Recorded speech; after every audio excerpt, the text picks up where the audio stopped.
রাসূল সাল্লাল্লাহু আলাইহি ওয়াসাল্লাম বলছেন ওয়া ইযা কিলা লাহুম উসজুদু লিররহমান, তোমরা রহমানের ইবাদত করো, রহমানের পায়ে সিজদায় লুটিয়ে পড়ো। হুজুরের এই প্রশ্নে কাফেররা সেদিন বলেছিল ক্বালু আমার রহমান, আসলে রহমানটা কি? এই যে রহমানকে চিনি না, কাফেরদের এই প্রশ্নে আল্লাহ পাক পুরো একটা সূরা নাজিল করে দিয়েছেন।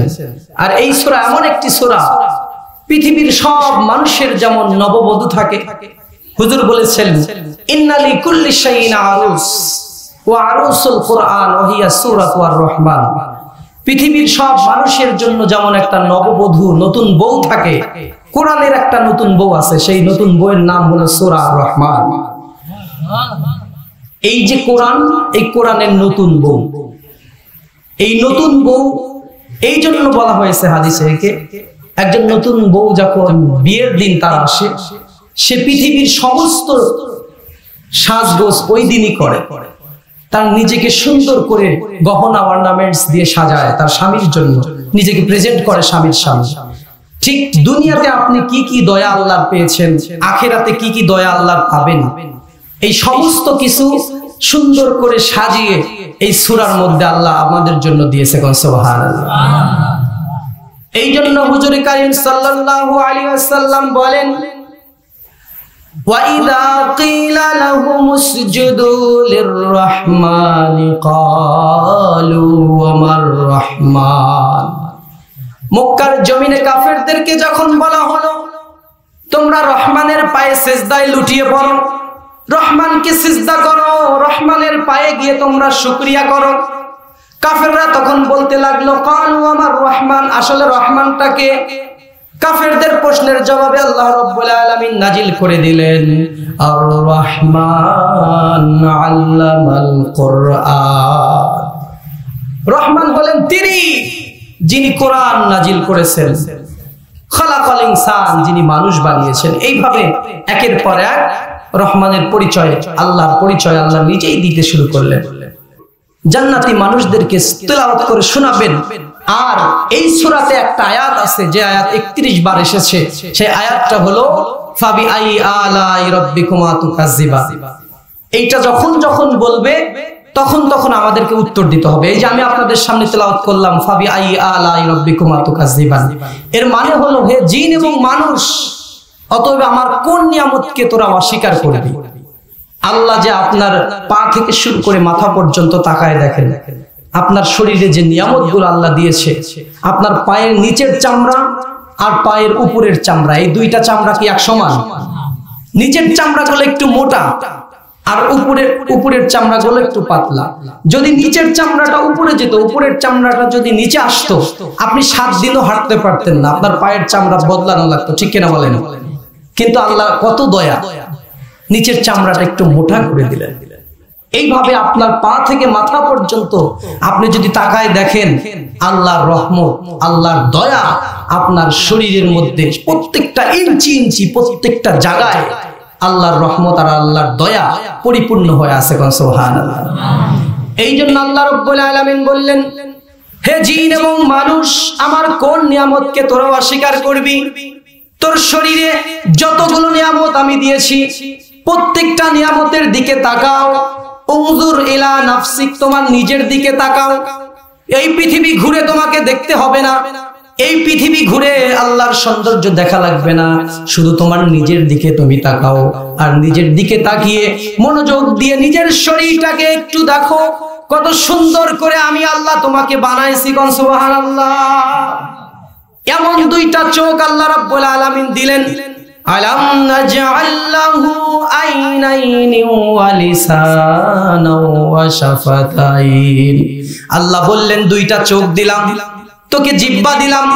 এমন দুইটা চোখ, এই পৃথিবীতে এমন কোন ক্যামেরা নাই, এমন কোন লাইট নাই যেই লাইটটা আপনি যদি এই লাইট চালু করে দেন, ক্যামেরা চালু করে দেন, একসাথে হাতি ঘোড়া সবকিছুই দেখা যাচ্ছে।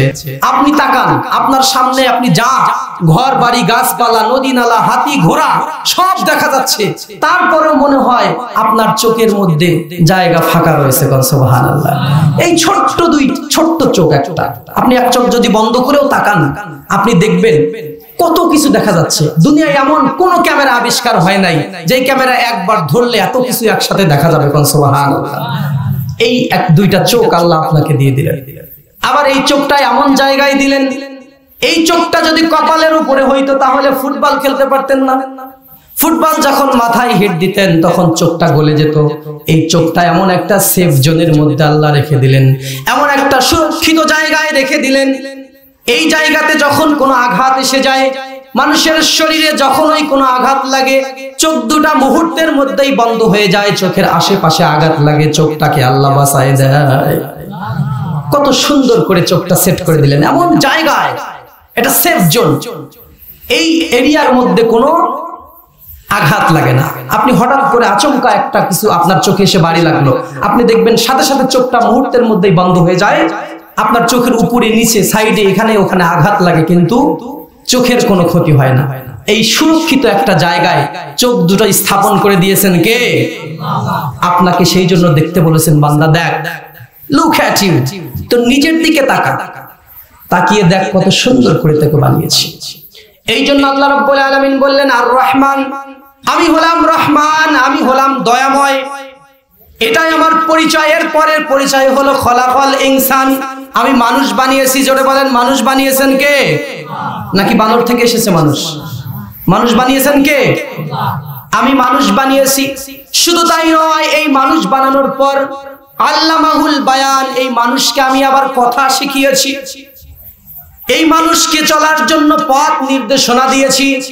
আপনি লক্ষ্য করে দেখুন, হাঁসের বাচ্চা, মুরগির বাচ্চা, এই দুইটা বাচ্চাকে যদি একসাথে পানিতে ছেড়ে দেওয়া হয়, হাঁসের বাচ্চা সাঁতরে উঠে আসবে, কিন্তু মুরগির বাচ্চাটা পানিতে ডুবে মারা যাবে। আবার দেখুন, ছোট্ট মুরগির বাচ্চাটি যখন চিল যখন চলে আসে, চিলের ডাক শোনার সাথে সাথে বাচ্চাগুলো এমন জায়গায় গিয়ে লুকায়, আপনি তাকে খুঁজে পাবেন না। এই যে একটা ট্রেনিং, এই যে একটা বুদ্ধিমত্তা, এইটা কিন্তু দুনিয়ার মানুষ তাকে শিখায় দেয় নাই। ডিম থেকে বাচ্চা ওঠার পর ওই হাঁসের বাচ্চা আর মুরগির বাচ্চাকে তার নিজস্ব টেকনিক শেখায় দিয়েছেন আল্লাহ। কোন সুবহানাল্লাহ।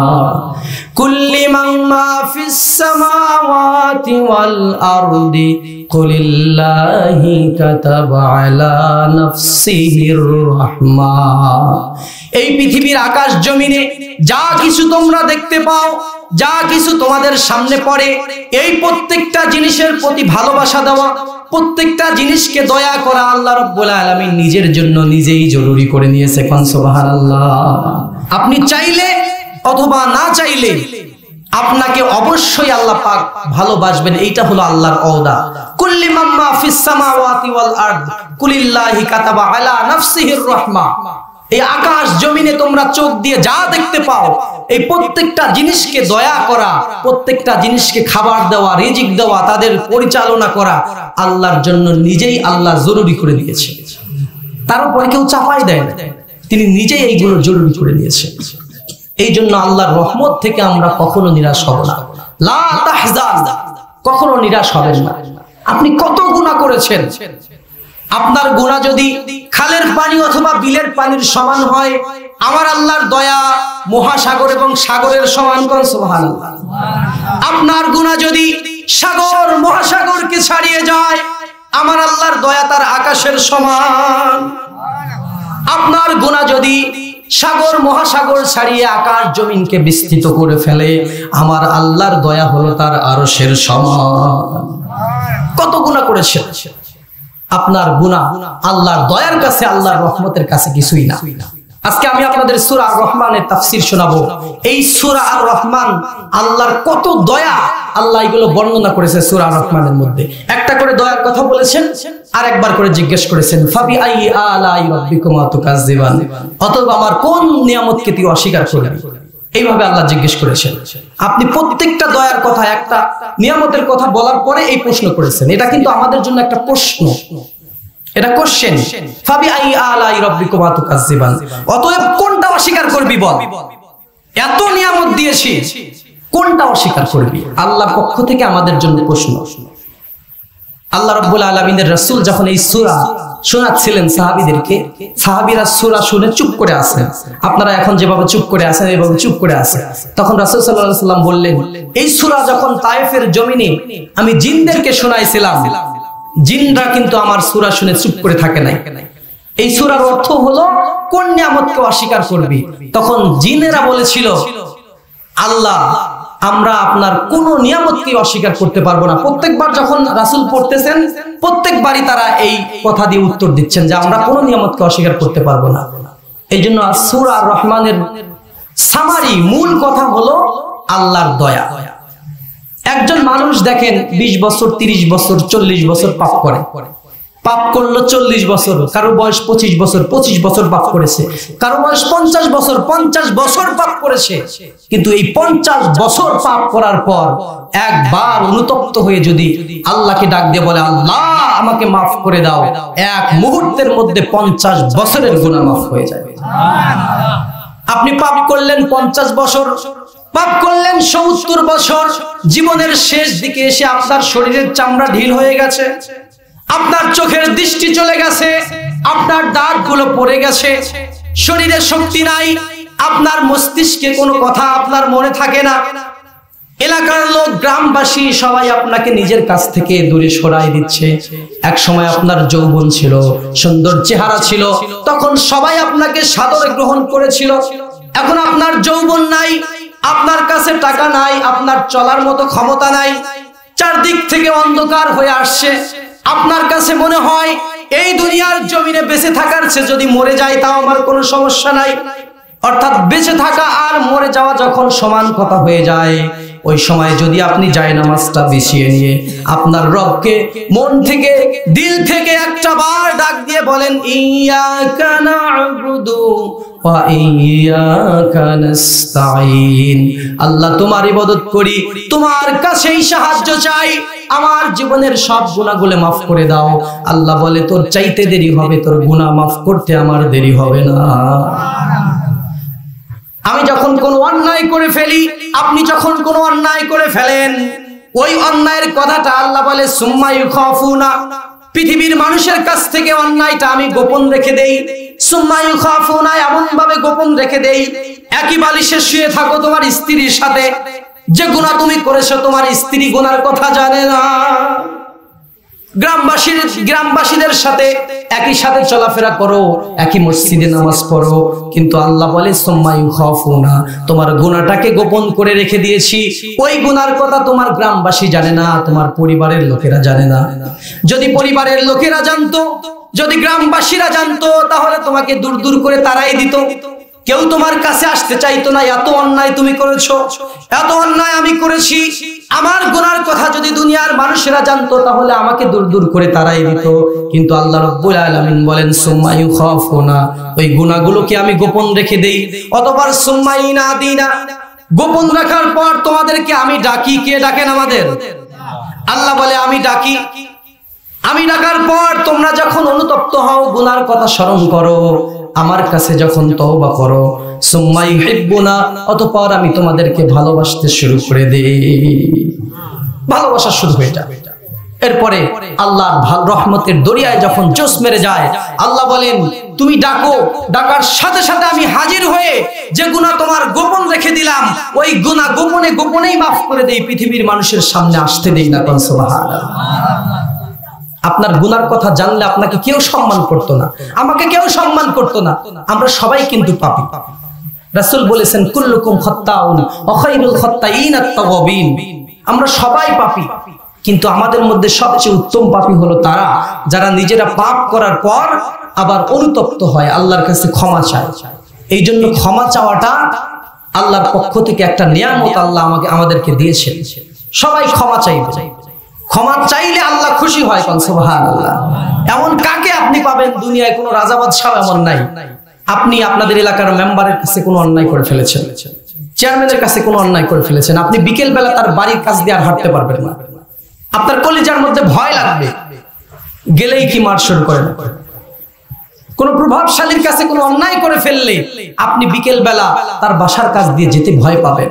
কিন্তু আল্লাহ এমন রব, সকালবেলা আপনি পেট ভরে খাইলেন, সারাদিন তার অবাধ্যতা করলেন, আবার সন্ধ্যাবেলায় যখন আসলেন, আল্লাহ কি রাগ করে আপনার খাবার বন্ধ করে দেয়?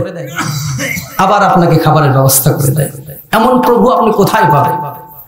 এই জন্য আল্লাহ রাব্বুল আলামিন বলেন, আল্লাহু ইরিদু আইয়াতুবা আলাইকুম, আমি আল্লাহ চাই তোমাদেরকে ক্ষমা করব। তোমরা ক্ষমা চাইতে দেরি হবে, আমি মাফ করতে তোমাদেরকে দেরি করব না। ক্ষমা চাইলেই হয়ে যাবে, এমন সুযোগ আপনি কোথায় পাবেন? এইটা হলো আর রহমান শব্দের ব্যাখ্যা। এরপরে দ্বিতীয় নাম্বার আল্লাহ বললেন, খলাকাল ইনসান, আমি মানুষ বানিয়েছি। এই মানুষ বানানোর পদ্ধতি হলো তিনটা। কয়টা পদ্ধতি? প্রথম নাম্বার পদ্ধতি হযরত আদম আলাইহিস সালাম। আদম আলাইহিস সালামের বাবার নাম জানেন আপনারা? জানেন কেউ? এই যে জানে মনে হয়, জানো তুমি? আদম আলাইহিস সালামের বাবার নাম জানো না? বাবা নাই তো। মায়ের নাম জানেন? মাও নাই। এটা হলো নাম্বার 1, প্রথম নাম্বার পদ্ধতি। বাবা মা ছাড়া আল্লাহ আদমকে বানালেন। এরপরে দ্বিতীয় নাম্বার পদ্ধতি হলো হযরত ঈসা আলাইহিস সালাম। ঈসা আলাইহিস সালামের বাবা নাই কিন্তু মা আছে। ঈসা আলাইহিস সালামের মায়ের নাম হলো মারিয়াম আলাইহিস সালাম। কোরআনে সূরা আছে একটা মারিয়াম নামে। এখন প্রথম নাম্বার পদ্ধতি বাবাও নাই মাও নাই। দ্বিতীয় নাম্বার পদ্ধতি হলো শুধু মা আছে বাবা নাই। পৃথিবীর মানুষ যেন বলতে না পারে বাবা মা ছাড়া সন্তান হয় না, এইটা যেন পৃথিবীর মানুষ না বলতে পারে। এই জন্য আল্লাহ বললেন, খলাকাল ইনসান, আমি মানুষ বানিয়েছি, আমি শক্তিশালী রব। বাবা ছাড়াও পারি, মা ছাড়াও পারি, বাবা দিয়েও পারি, মা দিয়েও পারি। সুবহানাল্লাহ। 3 নম্বর পদ্ধতি, আমরা সলিমুদ্দি কলিমুদ্দি যারা আছি, আমাদের বাবাও আছে মাও আছে। তাহলে আল্লাহ বাবা ছাড়াও সক্ষম শুধু মা দিয়ে, বাবা মা ছাড়াও সক্ষম আবার বাবা মা দিয়েও সক্ষম। সুবহানাল্লাহ। এইটাই হলো খলাকাল ইনসান, মানুষ বানিয়েছি এবং কত সুন্দর করে বানিয়েছি, কত হিকমত, কত প্রজ্ঞা, কত মেধা দিয়ে বানিয়েছি। দেখ, বিশাল বড় একটা হাতি, হাতির পিঠের উপর মানুষের ছোট্ট একটি বাচ্চা উঠে হাতিটাকে নিয়ন্ত্রণ করছে। ওই হাতি যদি একটা পা তুলে দেয়, ওর 14 গোষ্ঠী ভর্তা হয়ে যাবে। সেই হাতিকে চালাচ্ছে ছোট্ট একটি বাচ্চা। এই মেধা দিলেন কে? শুকরিয়া করতে মন চায় না। রাস্তা দিয়ে একটা সুন্দরী মহিলা গেলে রূপের প্রশংসা করেন, কিন্তু ওই সৌন্দর্য যিনি দিলে তার প্রশংসা একবার করেন না। একটা সুন্দর ফুল দেখলেন, ফুলের প্রশংসা করছেন, কিন্তু ওই ফুলের সুবাস, ওই ফুলের সৌন্দর্য কে দিলেন তার প্রশংসা করতে মন চায় না। একবার একটা দরবেশ সাহেব রাস্তা দিয়ে হেঁটে যাচ্ছে, একটা সুন্দরী মহিলা কলসি নিয়ে পানি নিয়ে নদী থেকে আসতেছে। দরবেশ সাহেব মহিলাটির দিকে তাকিয়ে ফেল ফেল করে তাকিয়ে আসে। এখন রূপসী মহিলা মনে করছে, দেখা যায় দাড়ি টুপি জুব্বা, আবার আমার দিকে দেখি হা করে ছায়া আছে, বুড়ো বয়সে কি ভীমরতি ধরলো না। দরবেশ সাহেবকে বলতেছেন, বাবা, মানুষ তো আপনাকে ভালো বলেই জানে, আপনি আমার দিকে যেভাবে তাকিয়ে আসেন, আপনার কি বুড়ো বয়সে ভীমরতি ধরলো নাকি? দরবেশ সাহেব আরো মনোযোগ দিয়ে তার দিকে তাকায় আছে। সে যখন কথা বলতেছে, দরবেশ সাহেব শুধু তার মুখের দিকে তাকায় আছে,